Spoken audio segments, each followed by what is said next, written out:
থালাপতি বিজয় তামিলনাড়ুর নতুন মুখ্যমন্ত্রী, যাকে নিয়ে একসময় ট্রোল হতো, যাকে বলা হতো তোর বাবা ডিরেক্টর দেখে তুই নায়ক হতে পেরেছিস, তোর কি যোগ্যতা আছে। যার একের পর এক সিনেমা ফ্লপ যেত, সে কিভাবে ফ্লপ স্টার থেকে সুপারস্টার এবং সেখান থেকে মুখ্যমন্ত্রী হলো। যার বাবাও চাইতো না সে একজন নায়ক হোক, তার বাবা চাইতো সে ডক্টর হোক, কিন্তু সে সবার বিরুদ্ধে গিয়ে হয়েছে নায়ক। কিভাবে সে নিজেকে এতটা সফল করেছে এবং বর্তমানে নায়ক থেকে মুখ্যমন্ত্রী হয়েছে, সেটাই জানবো আজকে। চ্যানেলে নতুন হয়ে থাকলে সাবস্ক্রাইব করুন, লাইক করুন, শেয়ার করুন। চলুন শুরু করা যাক।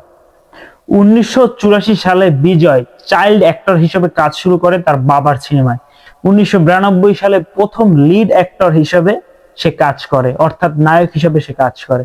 কিন্তু তার এই প্রথম সিনেমা নালিয়া থিপু খুব ফ্লপ হয়। সেখান থেকে সবাই সমালোচনা করে, এই চেহারা দেখার জন্য আমরা থিয়েটারে যাব, এই নায়ক দেখার জন্য আমরা থিয়েটারে যাব। তারপরে বিজয় আরো অনেকগুলো রোমান্টিক ঘরানার মুভি তৈরি করে, সেখানে সে লিড অ্যাক্টর হিসেবে কাজ করে। কিন্তু একের পর এক ফ্লপ যাচ্ছিল আর সমালোচনা তার দিকে আসছিল। তার বন্ধু বলে থাকে তার অবস্থা এতটাই খারাপ হচ্ছিল, তাকে নিয়ে ম্যাগাজিনে পর্যন্ত ট্রোল করা হতো। আর সেটা দেখে বিজয় অনেক রাত, নিজে নির্ঘুম রাতের সাথে সাথে সে কেঁদেও কাটে। 1996 সালে পুভি আনাকাজা সিনেমার মাধ্যমে নিজের টার্নিং পয়েন্ট শুরু হয়। সেখান থেকেই সে নতুন ভাবে সফলতার মুখ দেখে। 2000 সালের দিক থেকে বিজয় রোমান্টিক ঘরানা ছেড়ে ধীরে ধীরে অ্যাকশন সিনেমার দিকে যায়। সেখানে সে নিজেকে অ্যাংরি ইয়াংম্যান হিসেবে তুলে ধরে। সে গরিবের বন্ধু, কৃষককে হেল্প করে, বিভিন্নভাবে মেয়েদেরকে, নারীদেরকে, নারী জাগরণের অগ্রদূত হিসেবে নিজেকে সে ধীরে ধীরে প্রমাণ করে সিনেমার মাধ্যমে। 2004 সালে গিলি মুভির মাধ্যমে সে নতুন ভাবে নিজেকে উপস্থাপন করে। আসলে সবাই যেটা মনে করে যে 2 বছরের মধ্যে সে রাজনৈতিক পার্টি করে আজকে মুখ্যমন্ত্রী হয়েছে, আসলে না, এটা অনেক আগের বড় একটি প্রি প্ল্যান। বিজয় নিজের সিনেমার মাধ্যমে ধীরে ধীরে প্রোপাগান্ডা তৈরি করছিল এবং নিজেকে হিরো হিসাবে মানুষের কাছে পরিণত করছিল, অর্থাৎ সে হচ্ছে অবতার। সমাজের অন্যান্য রাজনৈতিক দল হচ্ছে তার শত্রু, তার সমাজের শত্রু, এবং সে সমাজের পক্ষ হয়ে, মানুষের পক্ষ হয়ে সবাইকে বাঁচাতে এসেছে। সে তার মুভিতে এইগুলো তুলে ধরে। ধীরে ধীরে পাবলিক তাকে নায়ক না মনে করে, সবাই অবতার মনে করে। 2004 সালে গিলি মুভি তার জীবনে নতুন টার্নিং পয়েন্ট এনে দেয়। সে ধীরে ধীরে মানুষের মাঝে নতুন সুপারস্টার হিসেবে জন্মগ্রহণ করে। সবাই মনে করে 2 বছরের মধ্যে কিভাবে বিজয় মুখ্যমন্ত্রী হয়। আসলে এখানে খেলা চলছিল অনেক আগে থেকেই। বিজয় ধীরে ধীরে তার মুভিকে একটা প্রোপাগান্ডা মেশিন হিসেবে ব্যবহার করে। সে মুভির মাধ্যমে তার নিজের ইমেজ তৈরি করে। সে মুভিতে কৃষকের জন্য লড়াই করছিল, রাজনৈতিক নেতার বিরুদ্ধে লড়াই করছিল, বিভিন্ন ধরনের স্ক্যামের বিরুদ্ধে সে লড়াই করছিল, এমনকি বিদেশ থেকে এসে বড় ব্যবসায়ী ভোটের জন্য লড়াই করেছিল। এগুলোর মাধ্যমে ধীরে ধীরে সে মানুষের মনে একটা সফট কর্নার তৈরি করে এবং মানুষ তাকে অবতার হিসাবে নেয়, যে এ এসেছে আমাদেরকে বাঁচাতে। আর বিরোধী দলে যখন মানুষ থাকে, যখন মানুষ ক্ষমতায় থাকে না, ক্ষমতায় না থাকা ব্যক্তির উপর মানুষ বেশি ভরসা করে, কারণ যে ক্ষমতায় আছে তার তো 2-1টা ভুল হয়। আর এটাকেই বড়ভাবে ব্যবহার করে বিরোধী দল।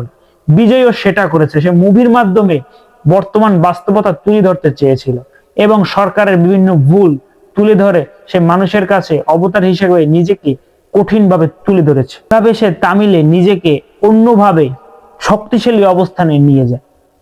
2009 সালে বিজয় তার ফ্যান ক্লাবকে একত্রিত করে একটি সংগঠন তৈরি করে। সংগঠনের কাজ কি? সামাজিক কাজ, অর্থাৎ এই সংগঠনের মাধ্যমে সে সামাজিক কার্যকলাপ করবে। সে সংগঠনের নাম দেয় বিজয় মাক্কাল ইয়াকাম। এই সংগঠনের কাজ কি?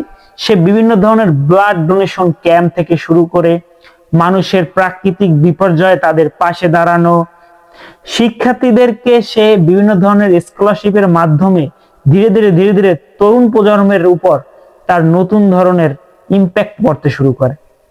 তরুণ প্রজন্ম তারকে বাস্তবেই হিরো মনে করে, কারণ সে শুধু সিনেমার জগতে নয়, সে এই সংস্থার মাধ্যমে আস্তে আস্তে রাজনৈতিক ফুটপ্রিন্ট দেওয়া শুরু করে, যাতে করে মানুষের মধ্যে তার উপর আরো বিশ্বাস দৃঢ়ভাবে স্থাপিত হয়।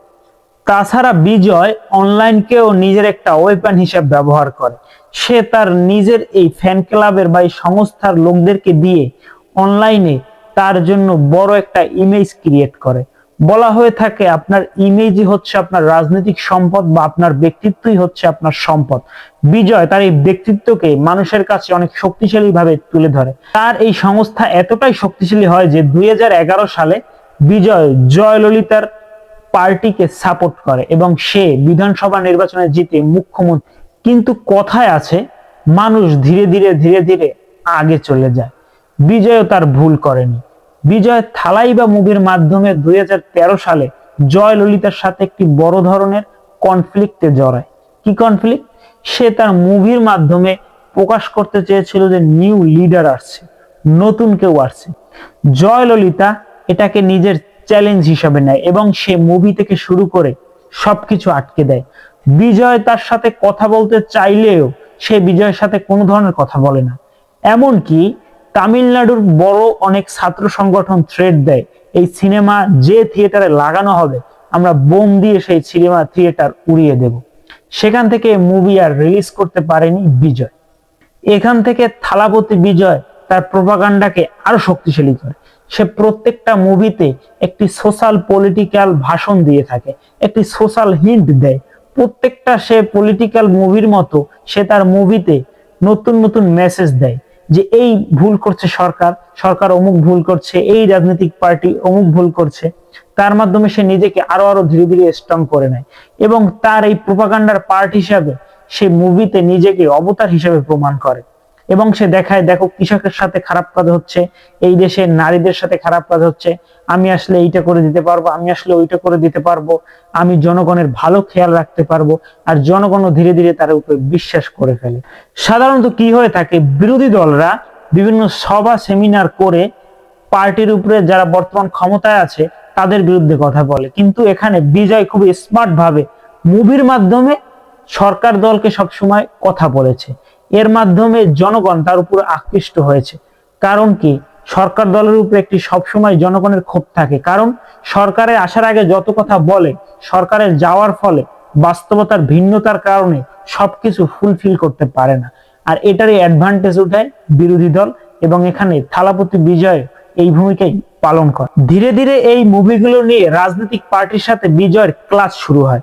এর কারণ কি, এই ক্লাশের বা এই যুদ্ধের কারণ হচ্ছে কি, বিজয় যেভাবে প্রোপাগান্ডাকে এস্টাবলিশ করছিল বা বিজয় যেভাবে মানুষের সামনে সবকিছু তুলে ধরছিল, এতে করে পলিটিক্যাল পার্টিগুলো ধীরে ধীরে তাকে বিপদ হিসেবে দেখতে শুরু করে। আর বিজয়ের উপর নেমে আসে বিভিন্ন ধরনের সমস্যা। তার মার্সেল মুভি নিয়ে এফআইআর পর্যন্ত হয় এবং বিজেপি তার উপরে আক্রমণ করে। তাছাড়া তার বাসায় ইনকাম ট্যাক্সের রেট পর্যন্ত পড়ে। এখান থেকে বিজয় এটাকে নিজের অ্যাডভান্টেজ হিসাবে ইউজ করে। জনগণ বুঝতে পারে যে না, এই আমাদের সেই লোক যে সরকারের বিরুদ্ধে আমাদের পক্ষ হয়ে লড়াই করে। এখান থেকে জনপ্রিয়তা আরো বাড়তে থাকে। এদিকে বিজয় তার ফ্যান ক্লাব বা এই সংস্থার মাধ্যমে আরেকটি কাজ করে। কি কাজ করে? সে মানুষের কাছে দেখায় যে ফ্যান ক্লাবরা বা সাধারণ মানুষরা সারা তামিলনাড়ুতে বিভিন্ন জায়গায় পোস্টার লাগায় এবং পোস্টার মাধ্যমে বলা হয় আপনি সরাসরি রাজনীতিতে আসুন, আপনি তামিলনাড়ুকে বাঁচান। কিন্তু এটা ছিল একটি আলাদা ধরনের মাস্টার স্ট্রোক। জনগণ অনেক সময় ভিড়ের কথা শুনে, অর্থাৎ 100 জনে যা বলতেছে সেখানে যদি 5 জন ভিন্ন মতের লোকও থাকে তারাও ইনফ্লুয়েন্স হয় ওই 100 জনের কথার মতো। এখানেও সেটা হয়। ধীরে ধীরে মানুষ ইনফ্লুয়েন্স হতে শুরু করে এবং তারা ভাবে তামিলনাড়ুকে যদি বাঁচাতে হয় তাহলে থালাপতি বিজয়ী হচ্ছে একমাত্র কারিগর। এখান থেকে মানুষ তার প্রতি আরো বিশ্বাসযোগ্য হয়ে তোলে। কারণ কি, সে পরিবারের কাউকে তার পার্টিতে রাখতে যাচ্ছে না। আর বিজয়ের এটি ধীরে ধীরে ধীরে ধীরে আরো জনপ্রিয়তার দিকে ধাবিত হয়। বিজয় তার প্রত্যেক মুভিতে 100 থেকে 110 কোটি রুপি পর্যন্ত পারিশ্রমিক নিয়ে থাকে। সে তার শেষ মুভিতে প্রায়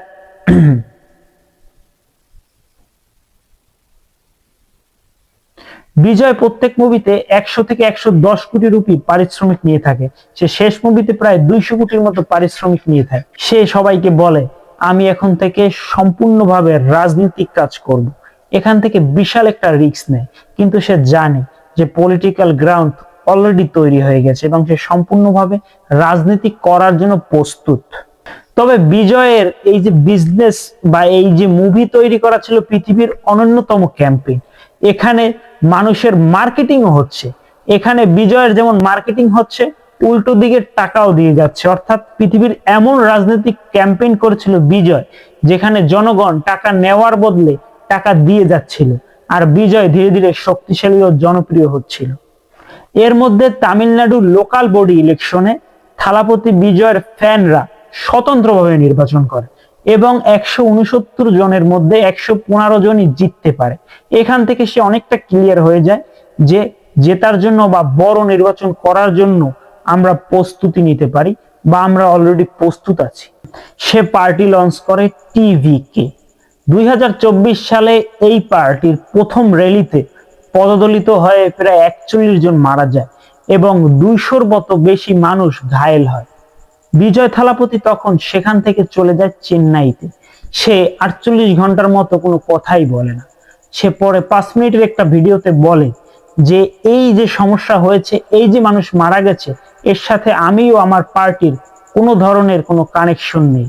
সে সরকার দলকে ডাইরেক্ট আক্রমণ করে। সে বলে সরকার দলীয় লোকেরা এই কাজ করেছে এবং সে মুখ্যমন্ত্রীকে বলে, স্যার, আপনার যদি কোনো ধরনের আমার উপরে রাগ ক্ষোভ থাকে বা আমার উপরে কোনো ধরনের বদলা নিতে চান, তাহলে আপনি আমাকে অ্যাটাক করেন, আমার লোকদের গায়ে কোনো হাত দিবেন না।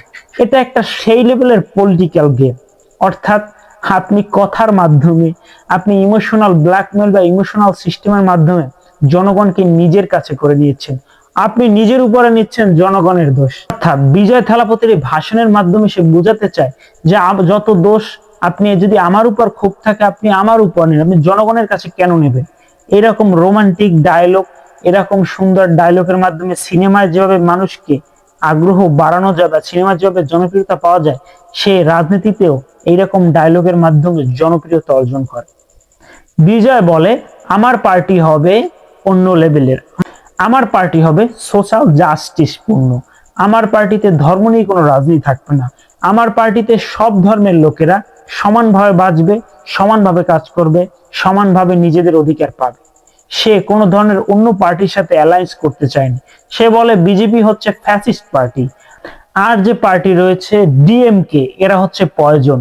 এরা বিভিন্নভাবে মানুষের মধ্যে বিভাজন তৈরি করে দেশকে শাসন করতে চায়। বিজয় বলে আমরা কোনো পার্টির সাথে অ্যালায়েন্সে যাব না, না বিজেপির সাথে না ডিএমকে এর সাথে। কেউ ধর্ম নিয়ে রাজনীতি করছে, বিজেপি ফ্যাসিস্ট সংগঠন, আর ডিএমকে এর সাথে যাব না, কারণ তারা হচ্ছে পয়জন, আমরা নিজেরাই সরকার গঠন করব। কিন্তু নির্বাচনের পর যখন বিজয় 108টি সিট পায়, কিন্তু সরকার গঠন করার জন্য 118টি দরকার, তখন বিজয়ের এই কথা দেয়াটাও ভাঙতে হয়। এর কারণ কি? তার যদি সরকার গঠন করতে হয় 118টা সিট লাগবেই, এবং সে যাদের সাথে একসাথে মিলে সরকার গঠন করে তাদের সাথে জোটবদ্ধ হওয়ার কথা তার ছিলই না। এখান থেকে বোঝা যায় রাজনীতি হলো সেই নীতি যার নাই কোনো নীতি। বিজয়কে তামিলনাড়ুর ইতিহাসের সব থেকে দুর্বল সরকার বলা হয়ে থাকে। দেখা যাক কিভাবে বিজয় নিজের এই রাজ্যকে চালাতে পারে।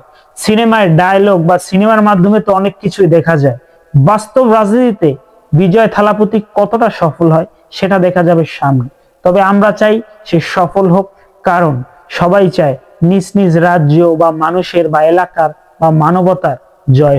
বলা হয়ে থাকে থালাপতি বিজয়ের এই সরকার সব থেকে দুর্বল সরকার। এই সরকার যে কোনো সময় ভেঙে যেতে পারে। দেখা যাক তামিলনাড়ুর মানুষের ভাগ্যে কি আছে, কি হয়, থালাপতি বিজয় কতটা সফল হতে পারে। সিনেমার মতো কি সে বাস্তবেও সফল হতে পারবে?